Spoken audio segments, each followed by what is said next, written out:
lagi di podcast Ngobrol Infrastruktur Hebat.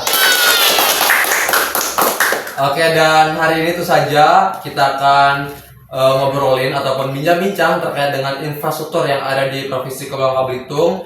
Terkhususnya hari ini kita akan membahas terkait dengan keberadaan Jembatan Mas yang hari ini tuh saja sudah tidak relevan lagi dengan rencana awal dan juga sudah menjadi sorotan publik tentunya, dan berbagai pihak pun sudah melihat sebenarnya bagaimana keadaan Jembatan Mas saat ini yang kita melihat dari berbagai sudut pandang itu sudah ada pro dan kontra tentunya. Dan hari ini kita akan ngobrolin, kita akan bincangin kira-kira bagaimana sih dan apa yang terjadi dengan keadaan Jembatan Mas saat ini.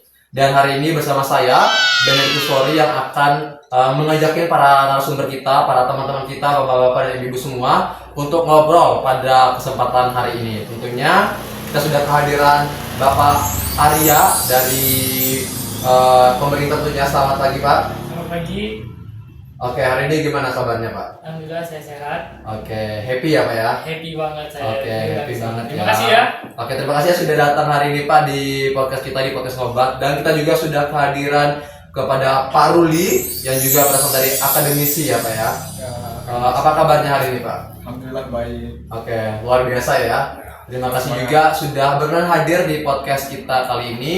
Dan kita juga berterima terima kasih dan selamat datang kepada Ibu Insinyur Sharon yang hari ini sudah hadir. Bagaimana Bu kabarnya hari ini, Bu? Alhamdulillah baik. Oke, baik sekali ya. Iya. Sepertinya happy hari ini ya. Sangat happy. Oke, sangat happy gitu ya. Dan kita juga sudah kehadiran dengan masyarakat Kota Pangkal Pinang tentu saja, yang pastinya sudah tahu dari dulu bagaimana perkembangan Kota Pangkal Pinang. Penduduk asli dari Kota Pangkal Pinang itu ada Ibu Azira. Nah, bagaimana Bu hari ini kabarnya, Bu? Alhamdulillah baik Pak Bene. Oke, sangat-sangat baik semuanya ya. Happy ya. Jadi hari ini kita sedikit kayak enjoy aja, kita ngobrolin aja.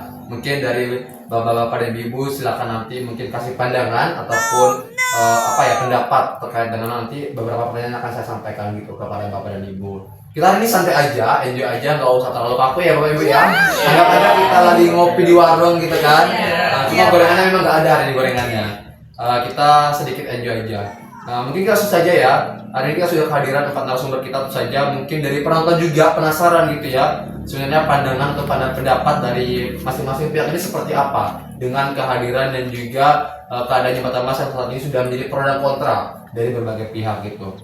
Nah, sebelum itu kita lanjut. Saya mau tanya kepada Pak Bapak Araya. Kira-kira pada saat dahulu apa sih agensi pemerintah membangun Jembatan Mas itu, Pak? Agensi pemerintah ini untuk mengurangi kemacetan yang ada di Kepulauan Bangka Belitung, khususnya di Kabupaten Bangka dan Kota Pangkal Pinang, agar tidak banyak terjadinya kecelakaan lalu lintas karena kemacetan yang cukup panjang.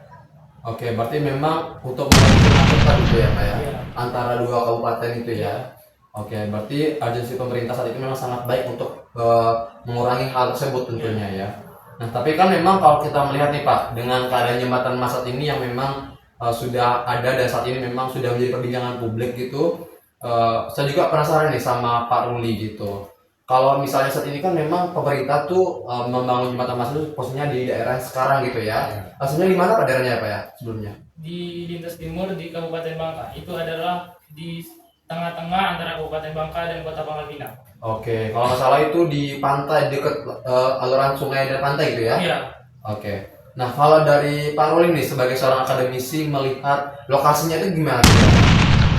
Menurut saya lokasi dari pembuatan Jembatan Mas ini ya strategis karena menghubungkan kedua wilayah tersebut dari wilayah Kabupaten Bangka ke Pangkal Pinang. Tujuannya yang pertama yang pastinya untuk meningkatkan perekonomian, penjualan pengiriman barang dari menjadi lebih cepat, dan juga perpindahan masyarakat untuk dari Pangkal Pinang ke Kabupaten Bangka jadi lebih cepat, tidak perlu memutar. Oke, jadi memang lokasinya memang cukup baik gitu ya kalau dari Bapak melihatnya gitu ya.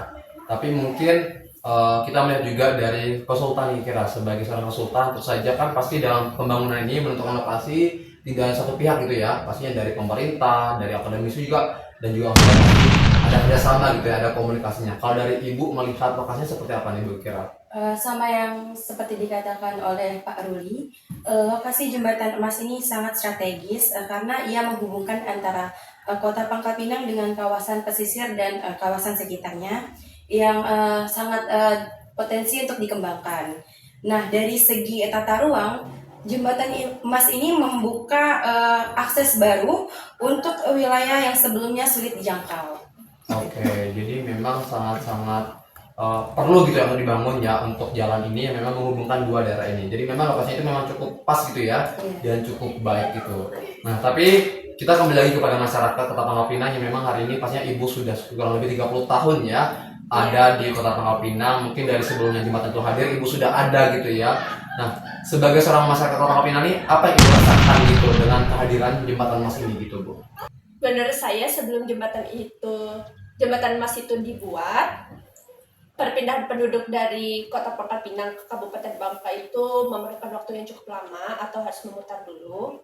Dan setelah pembangunan jembatan emas itu atau jembatan emas itu sudah ada, masyarakat dari Kabupaten Bangka menuju ke Kota Pangkal Pinang itu memerlukan waktu yang lebih cepat.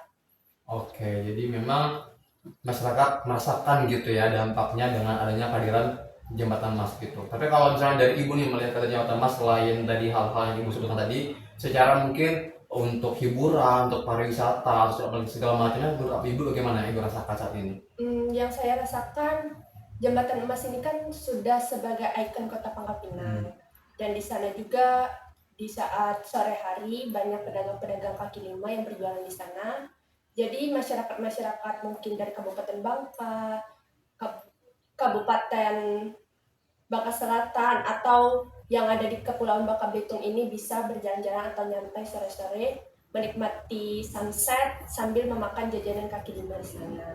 Oke, jadi memang secara wisata pun sangat berdampak gitu ya Bu ya. Memang saya juga kadang kalau misalnya sore hari juga sering sasetan sambil ya nongkrong-nongkrong santai gitu ya. Karena ada juga beberapa penjual di situ ya Bu ya. Iya. Oke, kita lanjut nih dari apa yang tadi disebutkan tadi. Memang sangat berdampak gitu kan, ada dampak positifnya gitu. Tapi kalau dampak negatifnya ada nggak terkait dengan pembangunan jembatan emas itu, Bu? Menurut saya ada, karena kan di jembatan emas itu ada sistem buka tutup jembatannya ya untuk kapal masuk. Nah, untuk kami masyarakat Kota Pangkal Pinang ini untuk menuju ke Kabupaten Bangka itu terkadang ingin cepatnya itu melewati jembatan emas, tetapi jadwal tutup dan buka di jembatan emas itu belum transparan, belum ada jadwalnya. Jadi terkadang kami sudah lewat jembatan emas, ternyata jembatannya terbuka dan kami harus memerlukan waktu untuk memutar lagi untuk sampai ke Kabupaten Bangka. Oke, jadi itu ya cukup menarik ya. Nanti kita bahas lagi terkait dengan buka tutup ya. Itu akan kita bahas lagi gitu ya ke depannya. Memang cukup menarik, sudah di-spill sama masyarakat Kota Pangkal Pinang sendiri terkait dengan buka tutup yang ada di jembatan emas gitu ya. Oke, kita lanjut nih. Tentu saja kan dalam proses pembangunan ini kan perlunya komunikasi gitu, entah dari konsultan, dari akademisi, juga dari pemerintah gitu. Nah, saya mau bertanya kepada Ibu Sheran sebagai konsultan gitu, melihat komunikasi gitu antara berbagai pihak ini seperti apa? Tentu saja kan Ibu juga dilibatkan gitu dalam proses komunikasi ini. Kira-kira gimana Bu, secara komunikasinya gitu? Sebagai konsultan, kami mendorong adanya keterbukaan dengan masyarakat. Jadi kami harus tahu masyarakat ini apa yang sedang dibutuhkan, apa yang sedang ingin dibangun, untuk apa dan dampaknya bagaimana gitu. Partisipasi masyarakat juga sangat dibutuhkan dalam forum konsultasi publik atau dialog terbuka.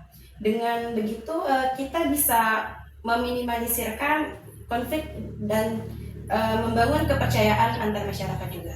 Oke, jadi memang butuh transparansi ya gitu, komunikasi antara berbagai pihak, terutama masyarakat yang nantinya akan menjadi objek ataupun peran utama dalam proses pembangunan ini gitu ya Bu ya.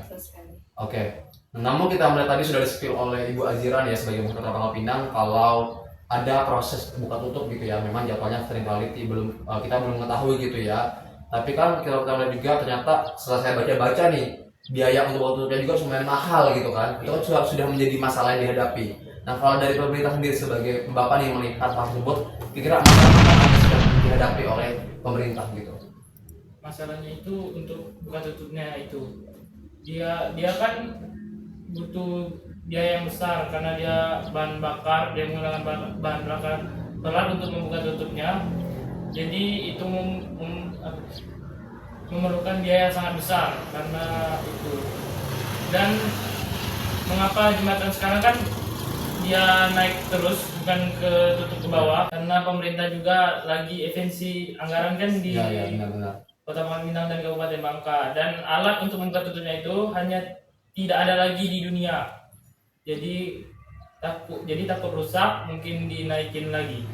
Oke, jadi memang pada proses buka tutup itu memang merupakan yang cukup mahal gitu ya. Dan saya juga sempat baca di beberapa artikel memang hampir ratusan miliaran gitu ya dalam per tahun gitu ya untuk proses buka tutup. Tentunya itu butuh dana yang besar gitu ya, apalagi saat ini kita sudah efisiensi anggaran. Jadi kalau bisa semaksimal mungkin kita memanfaatkan anggaran gitu ya. Dan alatnya juga untuk buka tutup kan tidak ada lagi di dunia. Oke, jadi sudah langka gitu ya Ya. ibaratnya ya alatnya. Kalau misalnya digunakan itu rusak juga gitu ya. Bukan tidak ada lagi, sudah langka. Sudah langka ya. Oke. Nah, kalau misalnya dari pihak akademisi nih melihat masalah yang ada saat ini dan juga urgensi dari pembangunan seperti apa gitu. Menurut saya permasalahan saat ini ada permasalahannya pas buka tutup kan. Iya. Ya lebih baik digunakan saja, matikan saja, lebih diluruskan untuk biar bisa digunakan untuk pemindahan masyarakat antar Oke. kota. Tidak usah berbentuk karena biayanya mahal tadi kan. Tapi kan kalau misalnya itu terus nih Pak, kira-kira kan perlu ada kapal yang harus masuk ke pelabuhan gitu.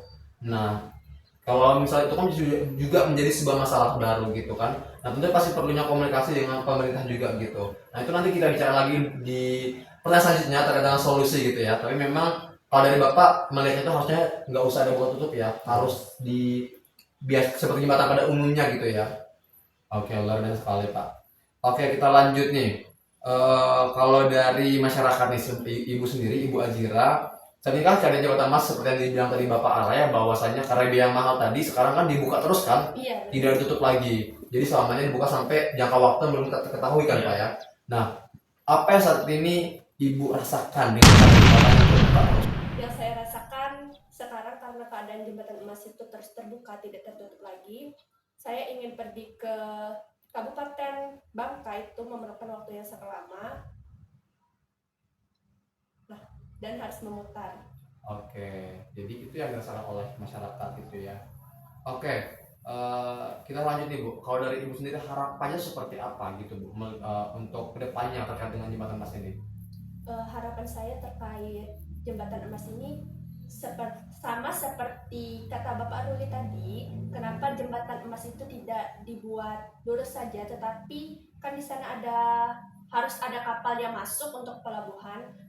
Kenapa jembatannya itu tidak dibuat lurus tetapi dibuatnya lebih tinggi agar kapalnya tetap bisa lewat menuju pelabuhan dan masyarakat dari Kota Pangkal Pinang bisa menuju Kabupaten Bangka. Sebaliknya juga masyarakat Kabupaten Bangka tetap bisa ke Kota Pangkal Pinang dengan waktu yang cepat.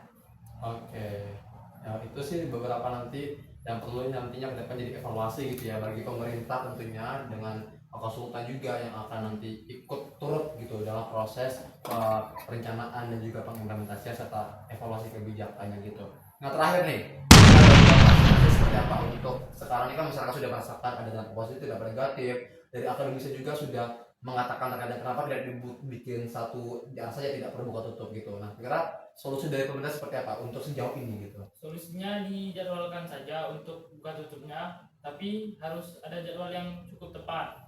Karena apa? Karena biaya untuk buka tutupnya itu sangat besar. Dan seperti yang Bapak Ruli bilang tadi, kalau ditutup terus, kapal-kapal mau masuk gimana? Kan nggak bisa kan? Jadi kita harus buka tutup terus, tapi harus dengan jadwal yang tepat. Oke Pak, tapi saat ini kan keadaan jembatan itu terbuka gitu Pak, tidak tutup lagi. Nah itu kira-kira gimana Pak? Itu kira-kira kami sebagai pemerintah juga belum tahu untuk kedepannya gimana, tapi ditutupnya itu hanya sementara, bukan untuk selama-lamanya.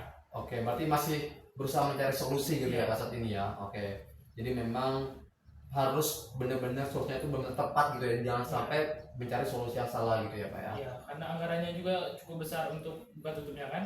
Oke, berarti saat ini hanya sementara gitu untuk dibuka ya. Bukan untuk selama-lamanya ya. Oke, jadi hanya sementara saja. Iya. Oke, luar biasa sekali ya. Jadi itulah para teman-teman yang hari ini sudah mendengar podcast kita terkait dengan ngobrol infrastruktur hebat terkait dengan keadaan jembatan emas yang ada di Kota Pinang. Jadi dari beberapa narasumber kita dari stakeholder sudah memberikan sudah menyampaikan pendapat mereka, apa yang mereka rasakan saat ini, dan juga solusi tentunya gitu ya. Dan hari ini datang juga kepada Bapak Raya, Bapak Ruli, Ibu Seren, dan Ibu Azira yang hari ini sudah membersamai kami di podcast Ngobat, ngobrol infrastruktur hebat, membahas tentang jembatan emas. Jadi buat masyarakat Kota Pangkal Pinang, seluruh masyarakat kota. Jadi buat seluruh masyarakat Kota Pangkal Pinang, boleh ditonton video ini tentu saja, karena memang video ini sangat perlu kalian tonton untuk kalian juga lebih peka melihat infrastruktur yang ada di Kota Pangkal Pinang tentunya ya. Oke, apakah ada closing statement dari bapak-bapak ibu-ibu semua? Tidak ada ya? Atau pesan gitu nggak ada? Apakah ada?